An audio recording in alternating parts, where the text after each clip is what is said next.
बचपन में पहली बार जब रॉबिन्सन क्रूसो, गुलिवर ट्रेवल्स पढ़ा और फिल्म्स लाइक जजंतरम ममंतरम देखा, तब से ही एक ड्रीम था कि खुद से एक आइलैंड डिस्कवर करूंगा और वो पूरा आइलैंड मेरा खुद का होगा और मैं उस पूरे आइलैंड पर राज करूंगा।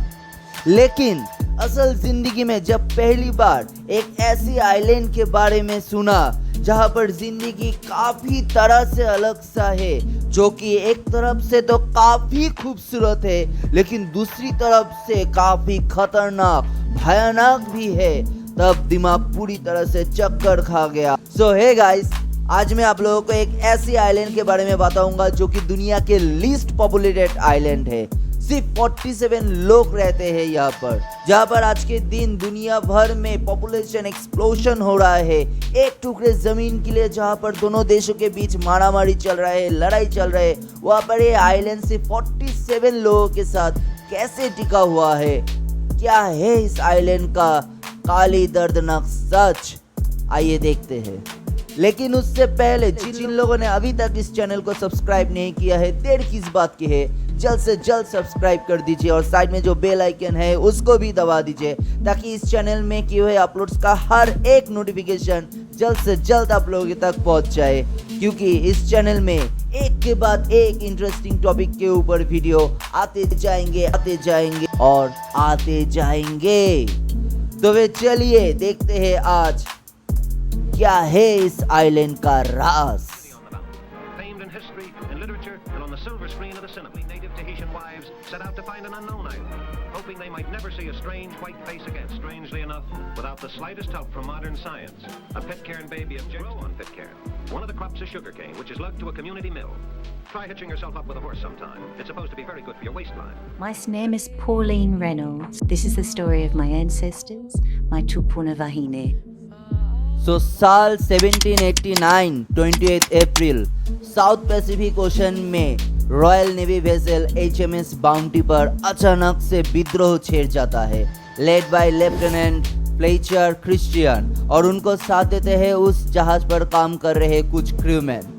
उन लोगों ने मिलकर जहाज के कैप्टन लेफ्टिनेंट विलियम ब्लेक का कंट्रोल छीन लेते हैं और उनको और उनके साथ और 15 लोगों को एक नाव पर छोड़ दिया जाता है बीच समुद्र में, और लेफ्टिनेंट फ्लेचर अपने विद्रोही के साथ पिटकैर्न आइलैंड और उसके नज़दीक ताहिती आइलैंड पर जाकर छुप जाते हैं। फिर साल 1790 अप्रैल को विलियम ब्लेक इंग्लैंड लौट आते हैं और इंग्लैंड लौटने के बाद पूरी घटना वहां पर बताते हैं। उसके बाद England another ship HMS Pandora को भेजते हैं उन विद्रोहियों को पकड़ कर लेकर आने के लिए।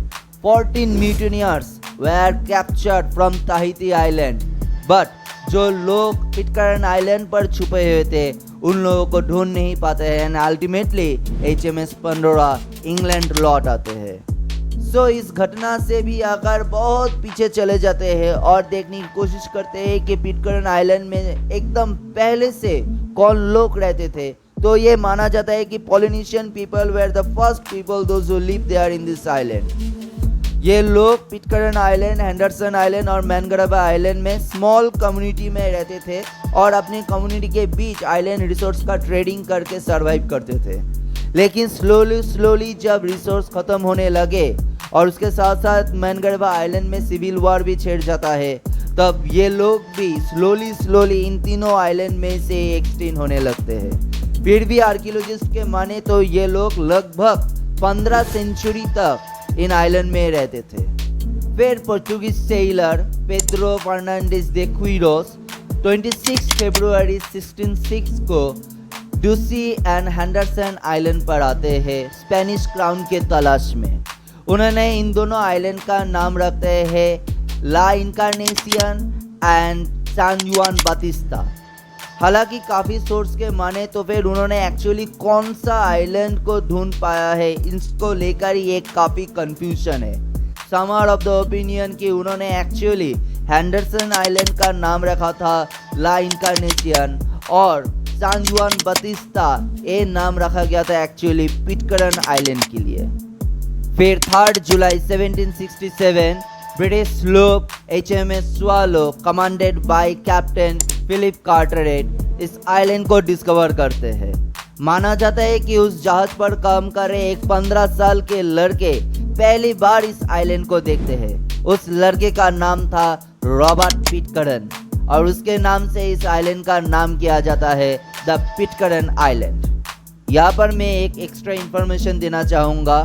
Robert Pitcairn is the son of the famous British marine major John Pitcairn, who was later killed in 1775 Battle of Bunker Hill in the American War of Independence. जिन लोगों ने द पैट्रियट मूवी नहीं देखा है ज़रूर एक बार उसको देखिएगा। American war of independence को काफ़ी अच्छी तरह से उस मूवी पर दिखाया गया है। और उसके बाद जिस स्टोरी से मैंने आज का वीडियो स्टार्ट किया, द ग्रेट बाउंटी म्यूटिनी, 1790 को 9 म्यूटिनर्स और कुछ नेटिव टाइटन पीपल, अगर स्पेसिफिकली बोले तो फिर 6 men, 11 women and 1 baby girl settled on this island और वो लोग इस बाउंटी पर आग लगा देते हैं।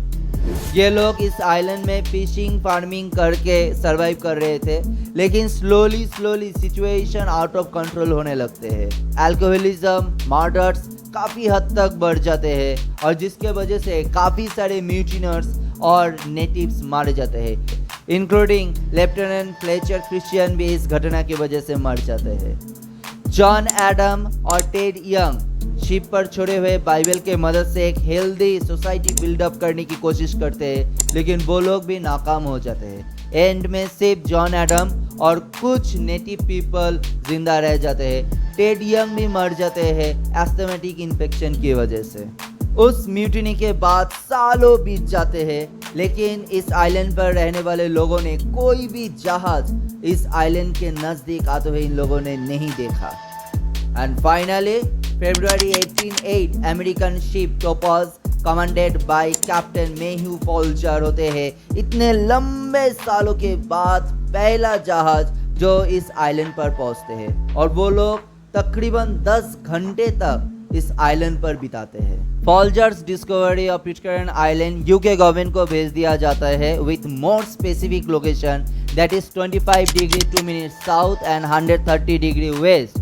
लेकिन जब तक ये खबर पहुंचते तब तक सर थॉमस टेनर अपने दोनों जहाज HMS ब्रिटन एंड HMS तागुस को लेकर निकल पड़ते हैं एंड फाइनली 17 सितंबर 1814 को इस आइलैंड पर पहुंच जाते हैं। लेकिन तब तक काफ़ी देर हो चुका था। John Adam was the only mutineer, एक लौता शख्स था जिनको इस आइलैंड में जिंदा मिला था। हालांकि म्यूटिनी से जुड़े रहने के बावजूद जॉन एडम के ऊपर से सारे चार्जेस हटा दिया जाता है और अल्टीमेटली उसको छोड़ दिया जाता है। बाय 38 नवंबर 1838 पिटकैर्न आइलैंड ब्रिटिश कॉलोनी के अंदर चले आते हैं। बाय मिड 1850 पिटकैर्न कम्युनिटी और इसके लीडर ब्रिटिश गवर्नमेंट को अपील करते हैं कि कुछ समय के लिए सही, लेकिन इन लोगों को दूसरी किसी आइलैंड पर शिफ्ट होने में मदद की जाए and they were offered Norfolk Island. And on 3rd May 1856, the entire population of 193 people Norfolk Island के लिए रवाना होते हैं और 5 हफ्ते के लंबे एंड डिफिकल्ट सफ़र के बाद अल्टीमेटली ऑन 8 जून ये लोग नॉर्फॉक आइलैंड पहुंचते हैं। यहाँ पर गौर करने वाले बात यह है कि सिर्फ 18 महीने के बाद 17 पिटकैर्न आइलैंडर्स लौट आते हैं और अनदर 27 पीपल लौट आते हैं 2 साल के बाद। 18 अप्रैल 1881 HMS थेटिस इस आइलैंड को विजिट करते हैं और देखते हैं कि इस आइलैंड पर रहने वाले लोग काफ़ी खुश और हेल्दी लाइफ बिता रहे हैं और उस वक्त इस आइलैंड का पॉपुलेशन था 96। 1937 के रिपोर्ट के अनुसार पिटकैर्न आइलैंड का population was at peak of 233, लेकिन उसके बाद से ग्रेजुअल इमिग्रेशन देखा गया है mostly to Australia and New Zealand. In the year of 1938 Ducie island, Henderson island, Oeno island and Pitcairn island एक साथ मार्ज होकर एक एडमिनिस्ट्रेटिव यूनिट फॉर्म करते हैं in the name of Pitcairn group of islands.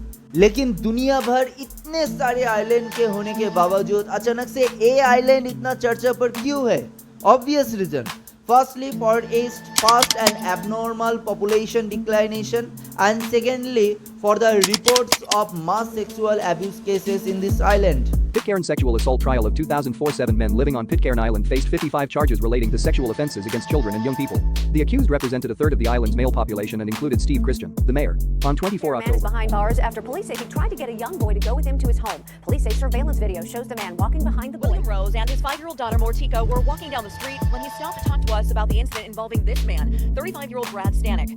Stanek is behind bars, charged with trying to lure a child into a motor vehicle. In the year of 1950 पहली बार 3 rape cases with under age girl सामने आते हैं। In the year of 1999 Gail Cox a police officer from Kent UK temporary basis पर उनको इस island पर भेजा जाता है और वो आते हैं, काफ़ी सारे राज अनकवर होने लगते हैं। जब पहली बार एक 15 साल की लड़की रेप केस फाइल करने आते हैं तब criminal code of operation in the name of unique proceed करते हैं और इन्वेस्टिगेशन के दौरान देखा जाता है कि 21 rape cases, 41 indecent assault, 2 gross indecency with girls below 14 सामने आते हैं। 2 साल तक ऑस्ट्रेलिया, न्यूजीलैंड और यूके से इन्वेस्टिगेटिंग ऑफिसर आकर विक्टिम्स का बयान दर्ज करते हैं और यहाँ से रिवील होता है वो घिनौना सच, जहाँ पर देखा जाता है कि 3 साल के नीचे लड़की या सेक्सुअल असल्ट का शिकार हुआ तो फिर 10 साल के काफ़ी सारे लड़कियों के साथ गैंग रेप का केस सामने आया। ऑस्ट्रेलियन प्रोटेस्टेंट पास्टर नेविल थॉसन 2 साल इस आइलैंड पर रहते वक्त काफ़ी सारे चीज़ एक्सपीरियंस किए हैं और उन्होंने कहा कि पहले मुझे समझ में नहीं आता था कि जब मैंने देखता था कि इन लड़कियों में से हद से ज़्यादा मूड स्विंग होते थे, बाद में पता चला कि ये सभी एक घिनौना सच का शिकार था। दे वर ऑल सेक्सुअली अब्यूज्ड। उन्होंने ये बात जब आइलैंड काउंसिल के सामने रखा तो उसको नकारा गया, ये कहते हुए कि ये सभी लड़कियां अभी 12 साल के ऊपर हो चुके हैं तो कोई फ़र्क नहीं पड़ता है। I mean just pathetic. एक स्टडी के मुताबिक ये देखा गया है कि मैक्सिमम लड़कियां 12 से 15 साल की उम्र में ही फोर्सफुल मदर बन जाता है। ये बात को लेकर जब उसके मदर और ग्रैंड मदर से बात किया जाता है तो फिर उन लोगों का जो रिएक्शन है वो भी काफ़ी हैरान करने वाला है। उन लोगों के मुताबिक कि उन लोगों ने भी बचपन में ये सब कुछ झेला है तो फिर ये काफ़ी नॉर्मल है इस आइलैंड पर। 2004 को 7 पुरुषों पर चार्जेस लगाए जाते हैं जो कि 1/3 of the total male population and half of the adult male population है। And on 25 October 2004 all of them including Steve Christian जो कि उस समय का आइलैंड का मेयर थे were convicted and sentenced for imprisonment. In the year of 2016, Mike Warren जो कि इस आइलैंड का मेयर था from 2008 to 2013 was convicted and sentenced to 20 months of imprisonment for associating with child pornography. So अभी question ये है कि मैं इतने सारे क्राइम रिपोर्ट्स क्यों कर रहा हूँ, क्योंकि ये देखा जा रहा है कि इन सभी क्राइम के वजह से maximum population right now are behind the bars और some of them were shifted to another island और अनदर प्लेसेस। 1940 से इस आइलैंड का पॉपुलेशन जिस तरह से गिर रहा है अभी ये पोटेंशियल एक्सटिंक्शन के कगार पर आ चुका है। हैरान करने वाले रिपोर्ट ये है कि 2012 के सिर्फ 21 साल पहले सिर्फ 2 ही बच्चे जन्मे हैं इस आइलैंड पर, तब से कोई बच्चे इस आइलैंड पर नहीं जन्म लिया है। So in the last survey which was done in 2021 और इस लास्ट सर्वे के मुताबिक इस आइलैंड का अभी टोटल पॉपुलेशन है सिर्फ 47, ओनली 47। एक रिपोर्ट की माने तो फिर अभी अगर कुछ नहीं किए गए तो फिर 2045 आते आते इस आइलैंड पर सिर्फ 3 काम करने लायक लोग बचे रहेंगे। Do you think we should let Pitcairn go back to Mother Nature? I understand there's a survey that's by 2045, if nothing is done, there are only going to be, 3 people left on the rocky outcrop, right? Well, there'll be 3 left which are of working age, and the rest will be very old. So yeah, it really is facing extinction as a community. क्योंकि island British government के अंदर आते हैं तो अभी it's a very high time to do something for this island ताकि इस island का जो इंडिविजुअल कल्चर है वो जिंदा रहे। 2005 को चार्ली एंड सिमन यंग पहले आउटसाइडर कपल है जिसको इस आइलैंड का सिटीजनशिप मिलते हैं और एजुकेशन यहाँ पर फ्री ऑफ कॉस्ट है। 5 से 15 साल तक एजुकेशन यहाँ पर फ्री है और कंपलसरी है। 12 साल तक यहाँ पर पुलाव स्कूल नाम कर एक ही स्कूल है, वहाँ पर बच्चों को पढ़ाए जाते हैं। After 13 maximum children they go to New Zealand और वहाँ पर जाकर नेक्स्ट जो सेकेंडरी एजुकेशन और जो फर्दर एजुकेशन है वो कंप्लीट करते हैं। और यहाँ का जो एजुकेशन है, इस आइलैंड का जो एजुकेशन है, they follow New Zealand board syllabus. और टीचर जो है वो न्यूजीलैंड या फिर ऑस्ट्रेलिया से गवर्नर के थ्रू अपॉइंट किया जाता है। सो आज के वीडियो बस यहाँ तक ही रखते हैं। कैसे लगे आप सभी लोगों को इस एक नए आइलैंड के बारे में जानकर? इसके छुपे हुए इतने सारे सच को जानने के बाद आप लोगों को कैसे लग रहे हैं ज़रूर कमेंट बॉक्स पर बताइएगा। अगर अच्छे लगे तो फिर उस लाइक बटन को ज़रूर दबाइएगा। और हाँ, जिन लोगों ने अभी तक इस चैनल को सब्सक्राइब नहीं किया है, प्लीज़ डू सब्सक्राइब और शेयर दिस वीडियो ऑल्सो। और जिन लोगों ने अभी तक मेरे पिछले वाले वीडियोस नहीं देखा है, ज़रूर एक बार उसको देखिएगा। सो आते हैं बहुत जल्द और एक नए इंटरेस्टिंग टॉपिक को लेकर। तब तक के लिए बाय एंड टेक केयर।